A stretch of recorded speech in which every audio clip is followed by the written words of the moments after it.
Are you working on your author career but struggling to get that first book published? Does the goal of being an author seem too lofty? Or thoughts of having multiple books and making a full-time living are as fantastical as living in Cinderella's castle? Welcome to Discovered Wordsmiths, a podcast where aspiring authors can be heard. Join Stephen Schneider as he finds and talks to authors you may not know, but authors that have gotten their foot on the author career path. Hear what they've done to get there and where they want to go now. Settle back. It's time for a bit of inspiration and advice. Come listen to today's Discovered Wordsmith. All right. Well, today I've got Jennifer Lieberman on Discovered Wordsmith podcast. Jennifer, how you doing today? I'm great, Stephen. How are you? I'm doing good. It's a little warm still, which is nice for end of September. Yes. Where are you? I am in Ohio. Where are you at? I'm just north of Toronto in a small town called Maple. Okay. So we're actually not super far apart. No, we probably have similar weather. Yes, very similar, I'm sure. So tell everybody a little bit about yourself and some of the things you like to do besides writing. Okay. So I'm an actor. I'm a filmmaker. I'm an independent film and theater producer. Nice. And I've been doing that for almost 20 years now. Wow. So Nice. I love to perform. I also dabble in stand-up comedy. And I love to entertain. So I love to be silly. I love to make people laugh. I don't mind being the butt of the joke. So that's one of the things I love to do. But I love yoga and hiking and outdoor activities. I'm super active. In my first life, I used to be a competitive gymnast. Oh, So I wow. spent 20 to 30 hours a week training in the gym for quite a large part of my life. And then I founded and coached my high school team. So that I've always been like high energy and love all different types of sports. And even though I'm not a gymnast anymore, I still love to stay active. Nice, nice. And before we got rolling, you were telling me a few of the things you've done in the film world and on stage. Tell everybody a little bit about that life. Okay. So I always knew since I was 8 years old that I wanted to be an actor.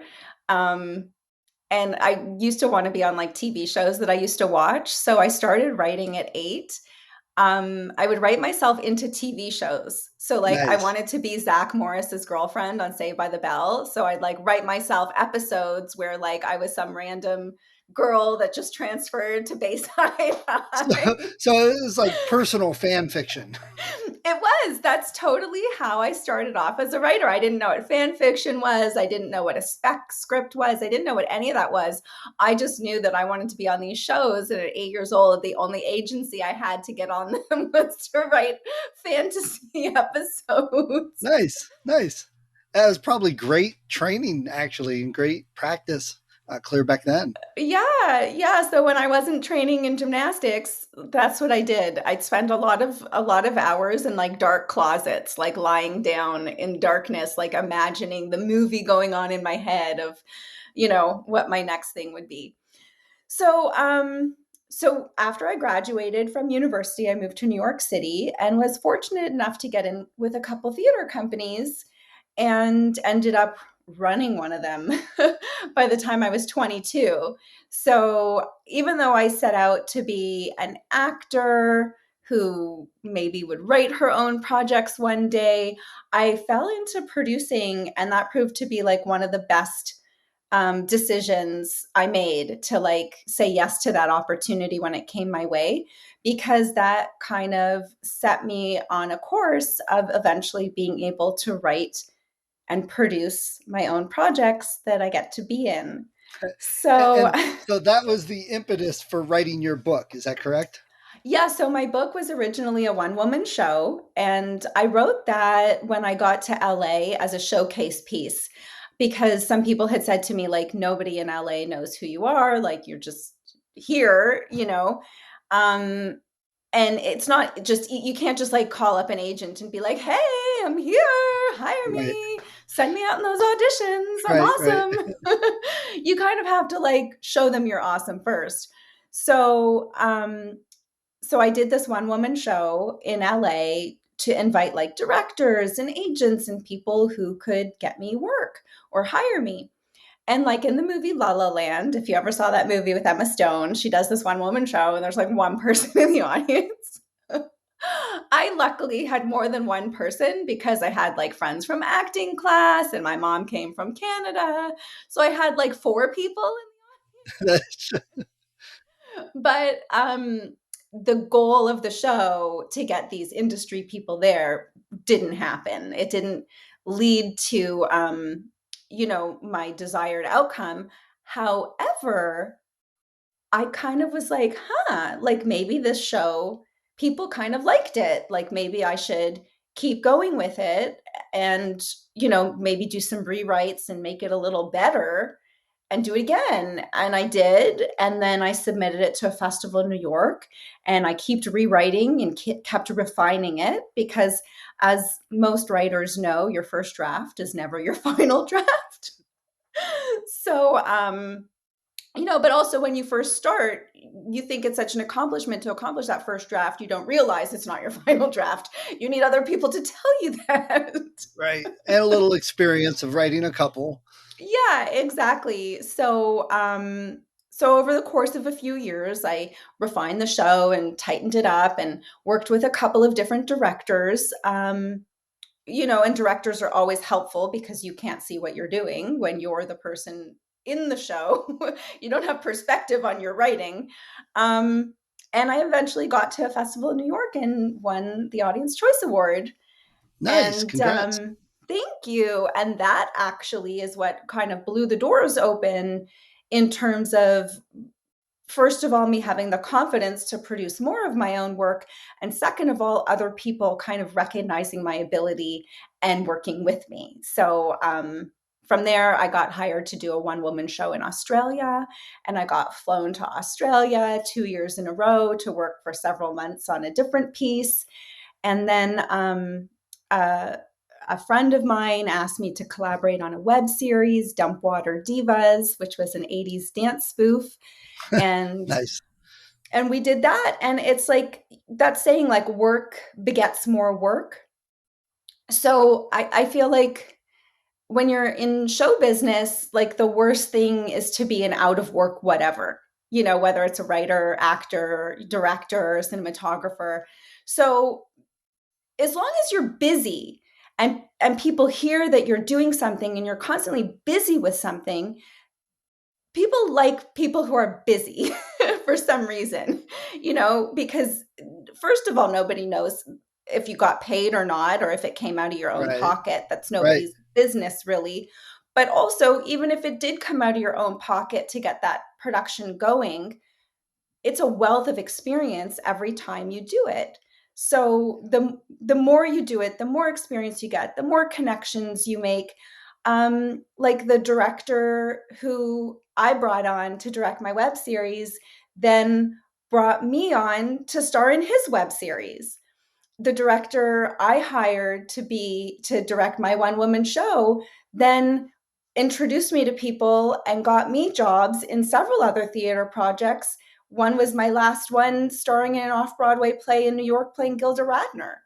So, and so that's the thing too. Sometimes hiring somebody that you want to work with is a great way to work with them before they have a chance to hire you or introduce you to their contacts. Right.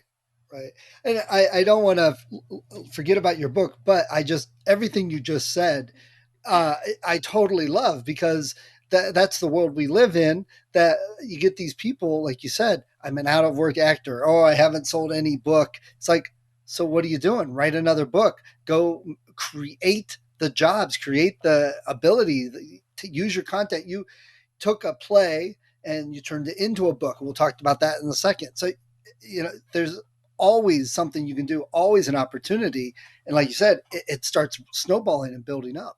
And I love that. So for everybody listening, there you go. I mean, we've just had 10 minutes of like back to back advice and strategy for, being successful. I love that. Thank you. Yeah, and on that note, I just want to mention my claim to fame. Okay, claim to fame. Let's my, go. my claim to fame for those of you out there who are familiar with The Room, the cult classic Tommy Wiseau's "You're Tearing Me Apart, Lisa." The Room. So I actually got to work with Tommy, and I was a series regular on his sitcom called The Neighbors.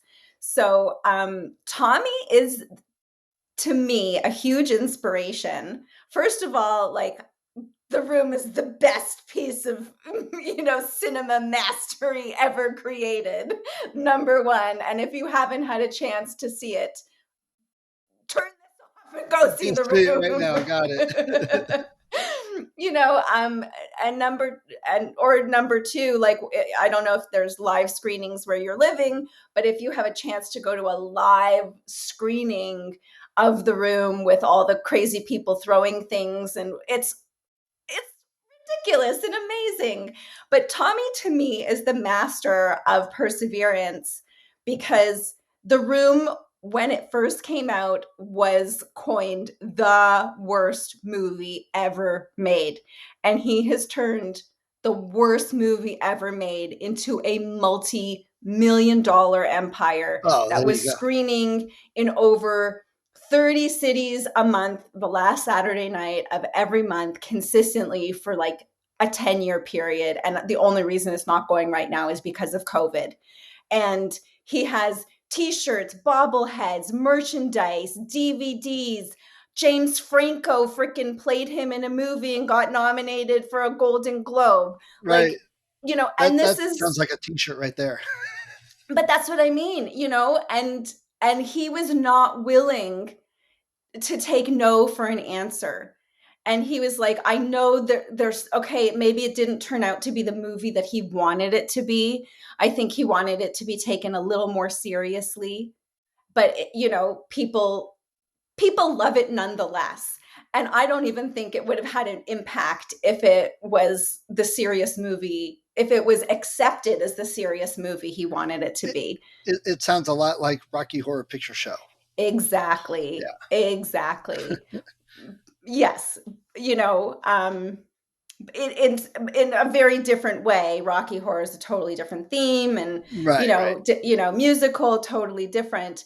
But yes, it has that caliber of a following. So that's the thing. It's like anytime somebody says no to you, it's your decision whether you accept the no. I agree. I love that. And I love the fact that he's taken what was considered horrible and turned it into something good, and reused it and changed and did whatever he had to. And that's a lesson. So, well, Jennifer, you've given us everything we need to know. Don't think we need to continue the conversation. So we're all good now. That's great. I love that. That's wonderful. But what we really want to talk about is your book. So, we're going to talk a bit about some problems you had with your book on the second half. But for right now, just tell us what your book is called and a little bit about what it's about. Yeah, totally. So my book is right here, and it is called Year of the What. And basically, I like to describe it as Sex in the City meets 50 Shades of Grey. Oh, okay. So the reason I describe it as that is because 50 Shades of Grey, you have like a very naive, sexually inexperienced girl embarking on, this kind of sexual awakening. And Sex in the City is like the dating misadventures of these four women in Manhattan. So Year of the What is about a young, naive 20-something-year-old who's heartbroken and just out of her first relationship, and she's trying to navigate all of these dating misadventures in New York City. So she's not self-assured, like the Sex and the City characters. Those characters are in their mid to late 30s when the series begins. So she's 10 years younger. So she's super naive, super inexperienced, like the 50 Shades of Grey character, but kind of thrown into the Sex and the City world. Got it. Okay.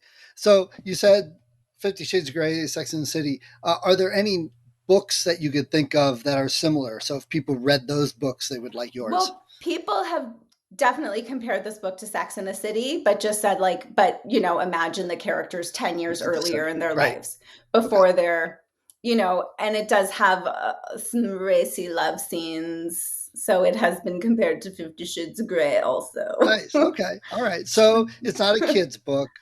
No, definitely not a kid's book, but it's a coming of age book. And it's a romantic comedy about a girl looking for love, realizing before she can find love, she has to fall in love with herself. Oh, okay. Nice. So So, you told me you originally wrote this as a play to yes. give yourself an acting job, and you repurposed it and put it into a book. What made you choose this story and this that type of story? Um, so when I started writing the play, a woman that I had met at a creative workshop was the one who was really kind of encouraging me to write a piece, a one woman show as a showcase piece. And I was chatting with her and I, kind of gave her some ideas. And then, just kind of as a joke, I threw out the original title of the book, which is Year of the Slut. And because everything else I was coming from a New York theater background, and everything else is like, no, that's too artsy. You're not in New York, you're in LA. It has to be commercial, it has to be, flashy, it has to be this, it has to be that. So, with every kind of suggestion that she shot down, I was getting frustrated and I just kind of like blurted out, what if I write about this? A girl who's heartbroken in New York, trying to find the one. And it would be loosely based on my life because I had some similar experiences that the character in the book went through. And in full disclosure, the show started off with my personal experiences. And then, for the sake of entertainment and comedy and dramatization, you start with a seed of what you know. They say, write what you know. And then it kind of grew into a forest of imagination from that little seed of my experience. So that's how I came up with it. And when I was writing it, I was specifically writing it to showcase my range. So I was like, okay, what kind of accents can I do? Oh, I can do a Russian accent. Okay, I'll throw in a Brazilian bikini wax in the story because I can do the Russian bikini waxing lady. And okay, I can do a dude from Brooklyn, so I'll make Tony the guy from Brooklyn, and that's one of the guys she dates. And I can do a Spanish accent, so she'll have like a Spanish lover who's only in town for a week, visiting from Spain to do an art installation. And I just kind of came up with like, a French chef, because I was like, I can do a French accent.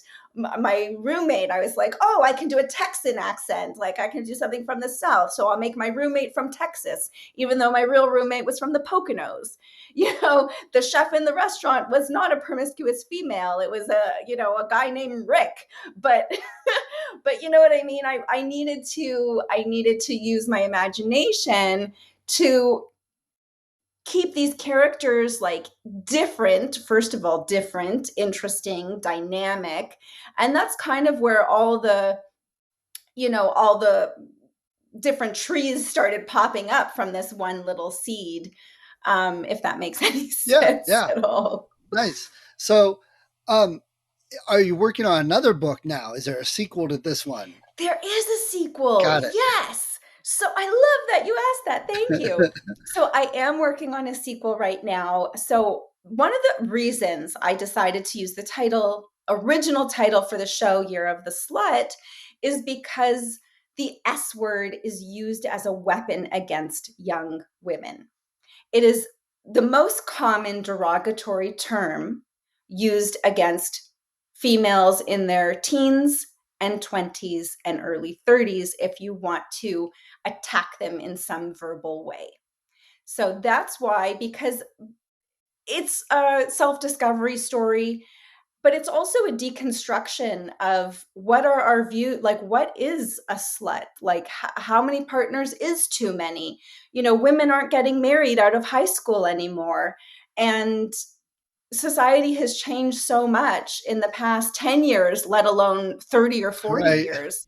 So, so I wanted to like kind of deconstruct this idea. And so her roommate, her best friend, her roommate is a dominatrix in a dungeon in Chelsea. So you have this super naive girl who's only been with one man, who's trying to find her husband and saved herself for the guy she was with for 5 years, and then it didn't work out. And then you have her roommate who's bisexual and a dominatrix and promiscuous and doesn't follow any of the rules of society. So you have these, kind of like the odd couple situation. So anyway, for people to understand where I'm going with the next book, they kind of have to understand the dynamic of the first book. So the next book is called, it's all going to be under the Year of the What umbrella, and we'll get into that a little later. Okay. But book 2 is going to be Year of the Bitch, because We'll see how that goes. We'll talk about that. exactly, because that is another verbal attack, and it's a word that's used as a weapon against women, you know, and especially as women start to assert themselves and come into their own, as they get out of that kind of category where the word slut is the attack. Once they grow out of slut, then the word bitch becomes the attack.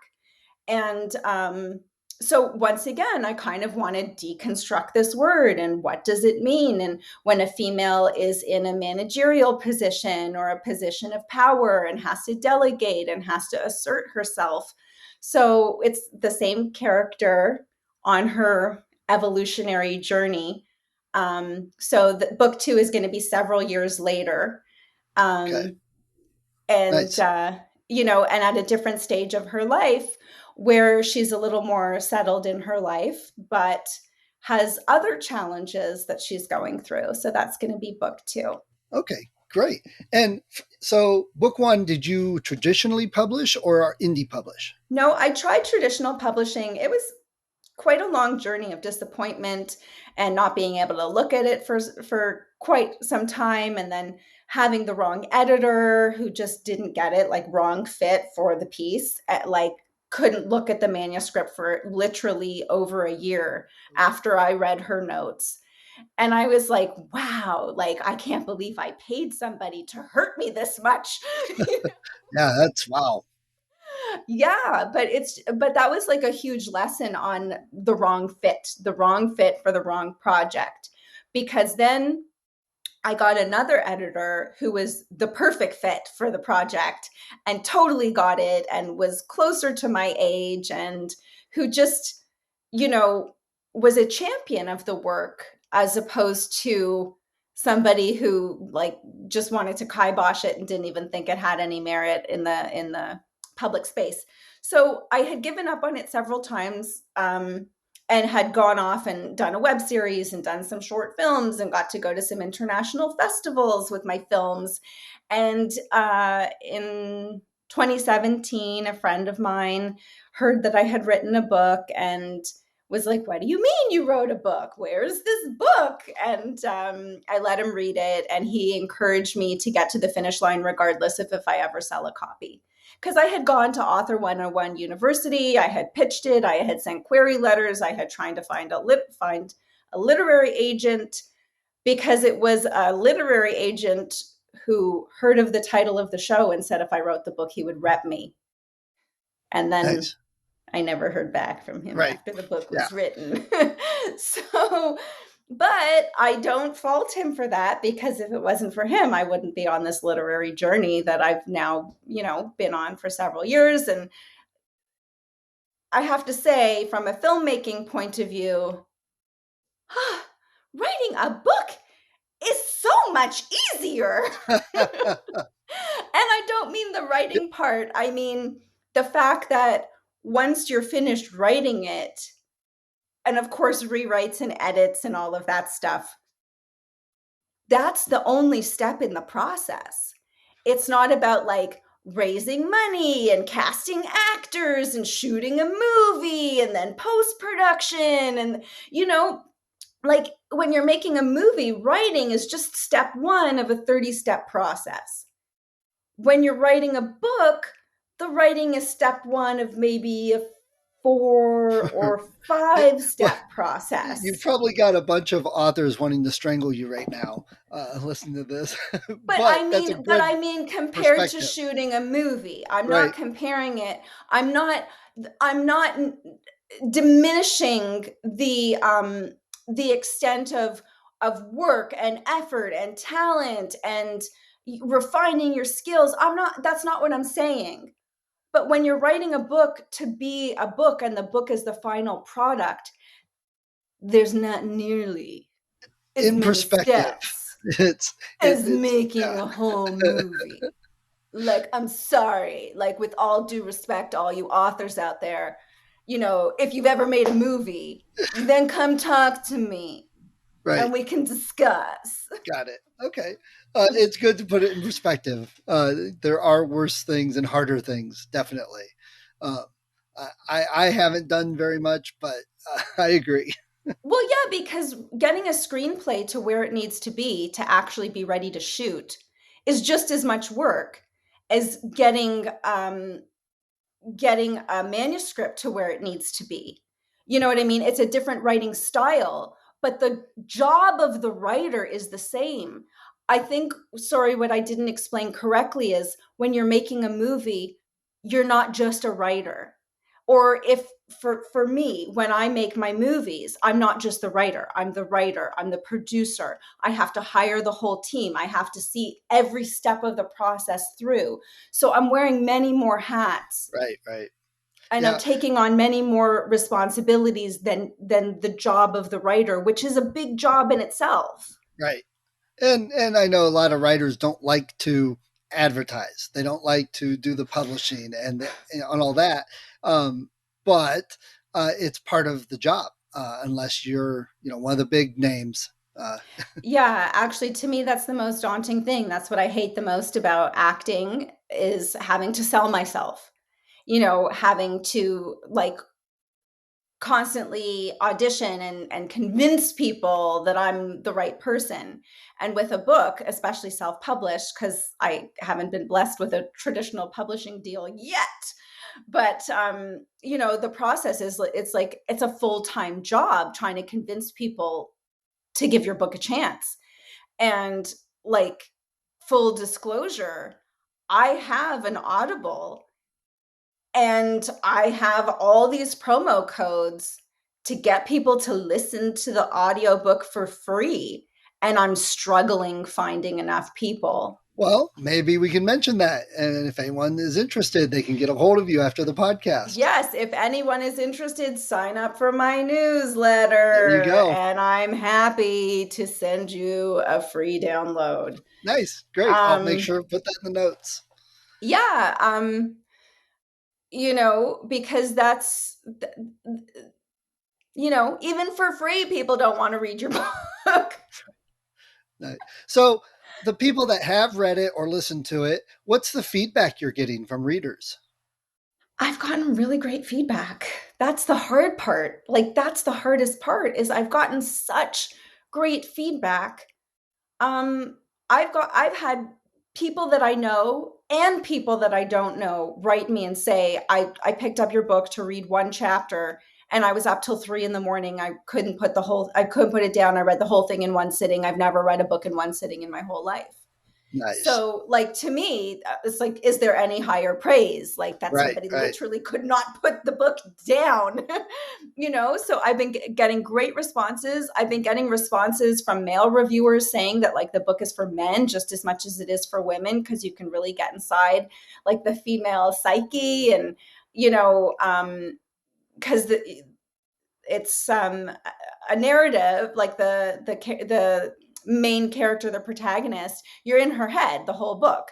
So a lot of men have said like you can learn so much about the way women think, and it's just as entertaining for them. Like one guy was so great on my Amazon review, he wrote like it's not about like lifesavers or spaceships, but I still enjoyed it. Nice, nice. Okay, so, so so if you had to choose, would you rather turn this into a TV series or a movie? I would say a TV series because I feel like each kind of chapter with each guy is its own episode. Yeah. So I would definitely say TV series. Come on, HBO. I'm ready for you. There's so many out there that there's so many to, that could happen. I think that's Yeah. great. Um, so uh, to end some things here, what are some of your favorite books and authors, personal favorites? Okay. So Tom Robbins is one of my favorite authors. Like Still Life with Woodpecker is one of my, that was like one of the books I read as a teenager that I finally liked reading. I was a slow reader. I did not enjoy reading as a youngster or a young teenager. And I was about 16 when I came across that book. And I was just like, oh, books can be like this. Nice. So I've read so many of his books. I also love like Fierce Invalids, Home from Hot Climates, and I just love his like titles. Herman Hesse is one of my all-time favorites. I reread Steppenwolf like once every 2 years. I'm a big Paulo Coelho fan. Um, Not The Alchemist. I know that's like his most popular book, but his book 11 Minutes is one of my all-time favorites. I also love The Winner Stands Alone. Um, I also read a lot of plays. Okay. So just because I'm a theatrical Right. person. So in terms of like, playwrights, I'm a huge Tennessee Williams fan. I know it's very cliched, but he's so good. Well, everybody likes them for a reason. Yeah. Um, okay. Where you live, just a little north of the border here. Um, do you have a favorite bookstore you like to go to in the area? There's a few that I like, but actually, I lived in LA for many, many years, and Book Soup on Sunset in West Hollywood was my one of my favorite bookstores. And then they have the Last Bookstore downtown LA, which is like one of the coolest bookstores ever. I'd spend like hours kind of getting lost there, and I would frequent a couple of the reading groups there. And then when I lived in New York, because I also lived in New York for several years, I've only kind of been in Maple since the pandemic. So yeah. Um, in New York, the Strand was my favorite. And when I was living in Queens and in Brooklyn, I would literally go through a book a week, just reading it on the subway for my commute to and from work each day, because it would be an hour commute each way. So that's 2 hours of solid reading. And Nice. I like lamented LA traffic because I couldn't have a book in my lap while I was like sitting on the 405. Right. Um, so Toronto has some really great bookstores. And of course, like I'm thinking of the location and I don't remember the names of them. I'm so terrible. Well, if you think of it But afterwards, email me. We'll add it in. yeah, like the name of it is like on the tip of my tongue because I passed by it 2 days ago to go in and it was closed. Ah, Haversham, Haversham. Okay. Haversham books.